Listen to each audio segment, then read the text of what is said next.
કેમ છો મિત્રો? હું અશોકભાઈ પુરોહિત લર્નિંગ ટોપિક્સ ચેનલમાં આપનું સ્વાગત કરું છું.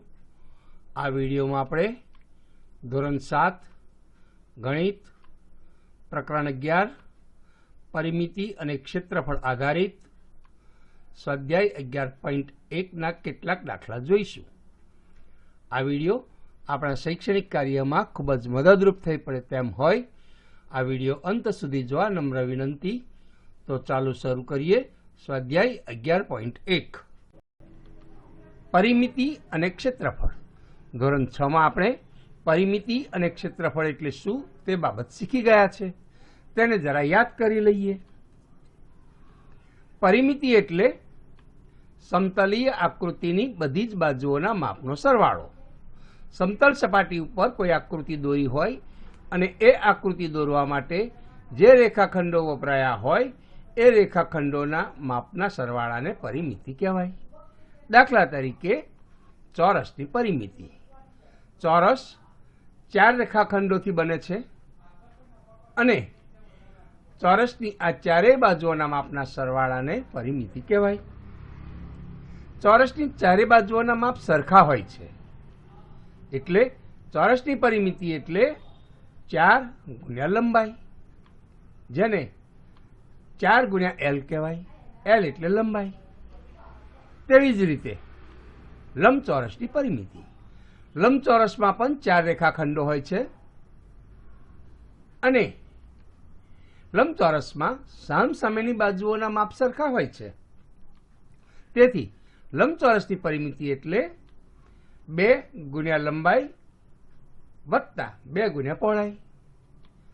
તેથી લંબચોરસની પરિમિતિ બરાબર 2 ગુણ્યા કૌંસમાં લંબાઈ વત્તા પહોળાઈ કૌંસ પૂરો, એટલે કે 2 કૌંસમાં એલ વત્તા બી કૌંસ પૂરો. એલ એટલે લંબાઈ અને બી એટલે પહોળાઈ. હવે આપણે ક્ષેત્રફળ વિશે જોઈએ. ક્ષેત્રફળ એટલે બંધ આકૃતિએ સમતલીય સપાટી પર રોકેલી જગ્યાનું માપ. સમતલ સપાટી પર કોઈક બંધ આકૃતિ દોરી હોય તો તે બંધ આકૃતિએ આ સમતલ સપાટી પર જેટલી જગ્યા રોકેલી છે એ જગ્યાના માપને ક્ષેત્રફળ કહેવાય. ચોરસ કે લંબચોરસનું ક્ષેત્રફળ શોધવા માટે લંબાઈ ગુણ્યા પહોળાઈ કરવી પડે. ચોરસમાં લંબાઈ અને પહોળાઈના માપ સરખા હોય, તેથી ચોરસનું ક્ષેત્રફળ એટલે લંબાઈ ગુણ્યા લંબાઈ એટલે કે એલ ગુણ્યા એલ, જેને એલ નો વર્ગ કહેવાય. લંબચોરસમાં લંબાઈ અને પહોળાઈના માપ જુદા જુદા હોય છે એટલે લંબચોરસનું ક્ષેત્રફળ શોધવા માટે લંબાઈ ગુણ્યા પહોળાઈ કરવી પડે, જેને એલ ગુણ્યા બી કહેવાય. હવે આપણે પરિમિતિ અને ક્ષેત્રફળ આધારિત સ્વાધ્યાય 11.1ના કેટલાક દાખલા જોઈએ. પહેલો દાખલો છે, જમીનના લંબચોરસ ભાગની લંબાઈ અને પહોળાઈ અનુક્રમે 500 મીટર અને 300 મીટર છે. તેમનું ક્ષેત્રફળ શોધો. 1નો વર્ગ જમીનની કિંમત ₹10,000 હોય તો તેની કિંમત શોધો. આ રકમમાં આપણી પાસે જમીનનો લંબચોરસ ભાગ આપેલો છે. સૌપ્રથમ આ લંબચોરસ ભાગનું આપણે ક્ષેત્રફળ શોધવાનું છે. એટલે લંબચોરસનું ક્ષેત્રફળ બરાબર એલ ગુણ્યા બી. એટલે એલ 500 મીટર છે ગુણ્યા બી 300 મીટર છે, એટલે 500 ગુણ્યા 300 બરાબર 1,50,000 ચોરસ મીટર થાય. આમ જમીનના આ લંબચોરસ ભાગનું ક્ષેત્રફળ 1,50,000 ચોરસ મીટર થયું. હવે 1નો વર્ગ એટલે કે 1 ચોરસ મીટર જમીનની કિંમત ₹10,000 છે અને આપણે તેની કિંમત શોધવાની છે. આપણી પાસે 1,50,000 ચોરસ મીટર જમીનનો ભાગ ક્ષેત્રફળ છે. એટલે 1 ચોરસ મીટર જમીનની કિંમત 10,000 રૂપિયા હોય તો 1,50,000 ચોરસ મીટર જમીનની કિંમત બરાબર 10,000 ગુણ્યા 1,50,000 બરાબર 1,50,00,000 રૂપિયા 1,50,000 ચોરસ મીટર જમીનની કિંમત થાય. દાખલો બીજો, જેની પરિમિતિ 320 મીટર છે તેવા ચોરસ બાગનું ક્ષેત્રફળ શોધો. કોઈ પણ રકમ હોય એ રકમમાં સૌપ્રથમ શું આપેલું છે તે બાબત સમજવી પડે અને તે કેવા સ્વરૂપમાં આપેલું છે તે જાણવું પડે. ત્યારબાદ તેના આધારે આપણે શું શોધવાનું છે તે સમજવું પડે. આપણે આ રકમમાં જોઈએ તો શું આપેલું છે? ચોરસ બાગની પરિમિતિ 320 મીટર આપેલી છે. શું શોધવાનું છે? ક્ષેત્રફળ શોધવાનું છે. એટલે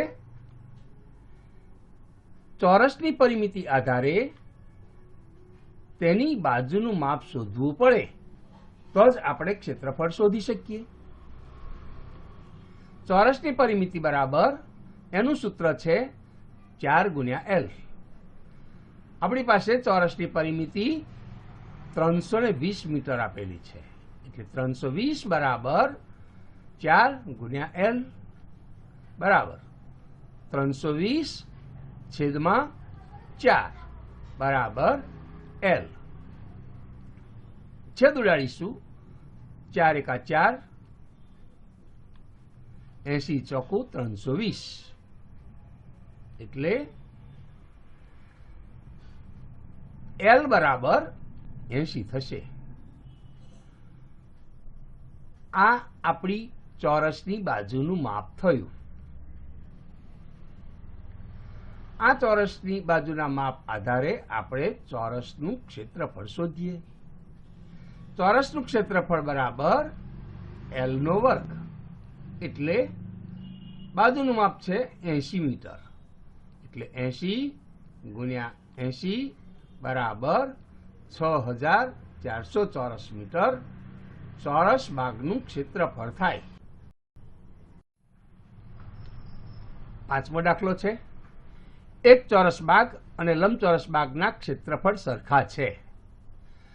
જો ચોરસ બાગની બાજુનું માપ 60 મીટર અને લંબચોરસ બાગની લંબાઈ 90 મીટર હોય તો લંબચોરસ બાગની પહોળાઈ શોધો. આપણે લંબચોરસ બાગની પહોળાઈ શોધવાની છે અને આપણને ચોરસ બાગ અને લંબચોરસ બાગના ક્ષેત્રફળ એક સરખા છે એ વિગત આપેલી છે. એટલે કે ચોરસ બાગનું ક્ષેત્રફળ બરાબર લંબચોરસ બાગનું ક્ષેત્રફળ.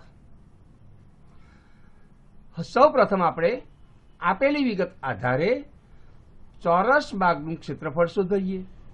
ચોરસ બાગનું ક્ષેત્રફળ શોધવા માટે એની બાજુનું માપ 60 મીટર આપેલું છે એટલે ચોરસનું ક્ષેત્રફળ બરાબર L નો વર્ગ એટલે 60 ગુણ્યા 60 બરાબર 3,600 ચોરસ મીટર.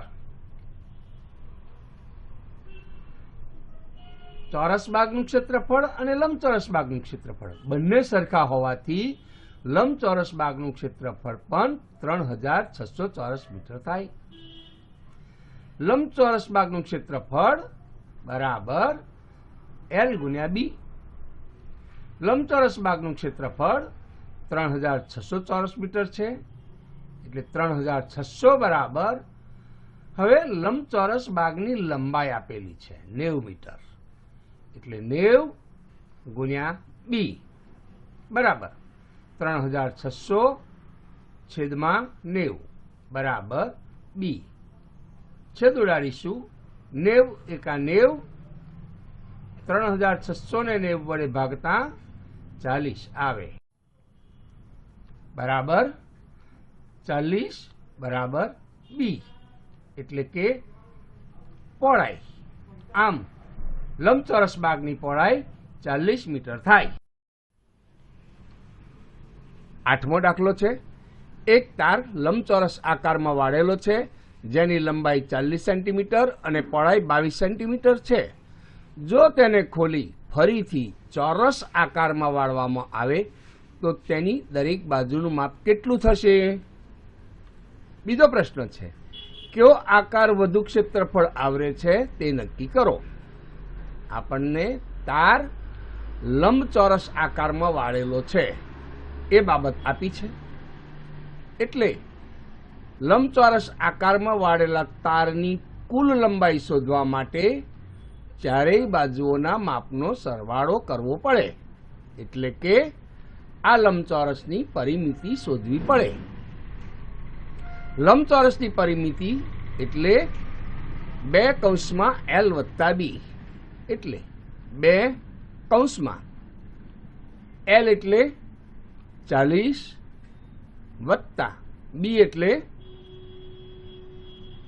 22 કૌંસ પૂરો બરાબર 2 ગુણ્યા 40 વત્તા 22 એટલે 62. 2 ગુણ્યા 62 કરતાં 124 સેન્ટીમીટર આવે. આમ આ લંબચોરસ આકારમાં વાળેલા તારની કુલ લંબાઈ 124 સેન્ટીમીટર છે. એટલે કે આ 124 સેન્ટીમીટર તારમાંથી જ ચોરસ બનાવ્યો છે. લંબચોરસ માટે વપરાયેલો તાર 124 સેન્ટીમીટર છે. એટલે ચોરસની પરિમિતિ પણ 124 સેન્ટીમીટર બને. ચોરસની ચારે બાજુઓના માપ સરખા હોવાથી દરેક બાજુનું માપ શોધવા માટે 124 ભાગ્યા 4 કરતા છેદ ઉડાડીએ. 124 ભાગ્યા 4 કરતા 31 આવે. એટલે 31 સેન્ટીમીટર ચોરસની દરેક બાજુનું માપ થાય. હવે જુઓ બીજો પ્રશ્ન, કયો આકાર વધુ ક્ષેત્રફળ આવરે છે તે નક્કી કરો. તે શોધવા માટે સૌપ્રથમ આપણે ચોરસનું ક્ષેત્રફળ શોધીએ. ચોરસનું ક્ષેત્રફળ એટલે L નો વર્ગ, એટલે કે 31 નો વર્ગ બરાબર 961 ચોરસ સેન્ટીમીટર થાય. હવે લંબચોરસનું ક્ષેત્રફળ શોધીએ. લંબચોરસનું ક્ષેત્રફળ એટલે L ગુણ્યા B. L છે 40 ગુણ્યા B છે 22. 40 ગુણ્યા 22 કરતાં 880 ચોરસ સેન્ટીમીટર થાય. આમ ચોરસનું ક્ષેત્રફળ 961 ચોરસ સેન્ટીમીટર છે, જ્યારે લંબચોરસનું ક્ષેત્રફળ 880 ચોરસ સેન્ટીમીટર છે. આ બંને ક્ષેત્રફળ જોતા કહી શકાય કે ચોરસ આકાર વધુ ક્ષેત્રફળ આવરે છે. 8મો દાખલો જોઈએ. એક દિવાલમાં 2 મીટર લંબાઈ અને 1 મીટર પહોળાઈનું બારણું બેસાડેલું છે. દિવાલની લંબાઈ 4.5 મીટર અને પહોળાઈ 3.6 મીટર છે. દિવાલ દોડવાનો ખર્ચ પ્રતિ મીટર વર્ગના ₹20 હોય તો દિવાલ દોડવાનો ખર્ચ શોધો. આપણે આકૃતિથી સમજીએ. આ દિવાલ છે. આ દિવાલની લંબાઈ 4.5 મીટર છે અને પહોળાઈ 3.6 મીટર છે. આ દિવાલમાં 2 મીટરની લંબાઈનું અને 1 મીટરની પહોળાઈનું આ બારણું બેસાડેલું છે. આપણે દિવાલમાંથી આ બારણા સિવાયનો ભાગ દોડવાનો છે. એટલે બારણા સિવાયનો ભાગ દોડવા માટે બારણા સાથેના દિવાલના ક્ષેત્રફળમાંથી બારણાનું ક્ષેત્રફળ બાદ કરીએ એટલે દિવાલ દોડવાનો ભાગ બચે. સૌપ્રથમ બારણા સાથેની દિવાલનું ક્ષેત્રફળ શોધીએ. એટલે L ગુણ્યા B બરાબર લંબાઈ છે 4.5 ગુણ્યા પહોળાઈ 3.6 એટલે 4.5 ગુણ્યા 3.6 કરતા 16.2 ચોરસ મીટર બારણા સાથેની દિવાલનું ક્ષેત્રફળ થયું. હવે આપણે બારણાનું ક્ષેત્રફળ કેટલું થાય તે જોઈએ. બારણાનું ક્ષેત્રફળ બરાબર L ગુણ્યા B બરાબર 2 ગુણ્યા 1 બરાબર 2 ચોરસ મીટર. દિવાલનો ઢળવાનો ભાગ, દિવાલનું બારણા સાથેનું ક્ષેત્રફળ 16.2 ચોરસ મીટર છે ઓછા બારણાનું ક્ષેત્રફળ 2 ચોરસ મીટર છે એટલે 14.2 ચોરસ મીટર દિવાલનો આ ભાગ ઢળવાનો છે. એનો ખર્ચનો દર આપેલો છે 1 ચોરસ મીટરે 20 રૂપિયા એટલે કે 1 ચોરસ મીટરના 20 રૂપિયા માટે 14.2 ચોરસ મીટરના 20 ગુણ્યા 14.2 બરાબર 284 રૂપિયા થાય. આ વિડીયોમાં આપણે સ્વાધ્યાય 11.1 ના કેટલાક દાખલા જોયા. બાકી રહેલા દાખલા તમારી પોતાની પ્રેક્ટિસ માટે છે. આ વિડીયોમાં આપેલી આ માહિતી તમને કેવી લાગી? જો તમને પસંદ પડી હોય તો લાઈક કરશો, કોમેન્ટ કરશો, મિત્રો સાથે શેર કરશો. હજી સુધી આ ચેનલ સબસ્ક્રાઇબ ન કરી હોય તો કરી લેવા નમ્ર વિનંતી. સાથે સાથે બાજુમાં આપેલ આ બેલ આઇકોન પણ જરૂરથી દબાવશો કે જેથી આવા ઉપયોગી વિડીયોનું નોટિફિકેશન ઝડપથી આપણા સુધી પહોંચાડી શકાય. આ વિડીયો અંત સુધી જોવા બદલ આપનો ખૂબ ખૂબ આભાર.